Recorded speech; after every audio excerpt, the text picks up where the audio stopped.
I came on retreat having thought about it for a little while. Well, each year Adele puts out the invite for retreat, and I always thought, no, I can't really do something like that. It's a lot of money, would be lovely, but not the sort of thing I really do.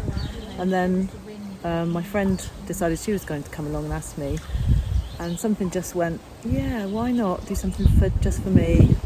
Talked to my husband and my daughter, were both fine about it. Everyone around me saying, yeah, do it. So came on retreat, feeling it was slightly self-indulgent, but kind of getting over that, thinking, well, I'm going to do it anyway. And quite high expectations really about coming, just because the thought of being, you know, somewhere where you're going to do Pilates, which I love, learn yoga, which I've never done before. Didn't really expect this sort of sunshine, and that's been a massive bonus. But just, I love reading, so just having time to chill and read, and I love walking, and I love birds and nature, so I thought all of those things could be there. So I had really high expectations, which is unusual really, you know, usually it's a bit lower and then it's higher when you're there.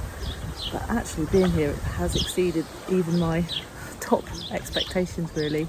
It's just been absolutely amazing, really lovely. I feel fitter, I feel like I'm slightly more toned, and yeah, just lost a few pounds gained over Easter and birthday back along, and yeah, just feeling very, very relaxed and restored, and hoping I can go home and feed off this really, and just, you know, when daily stresses come back at home and things, just being able to take it in my stride a bit more, remember some things from here,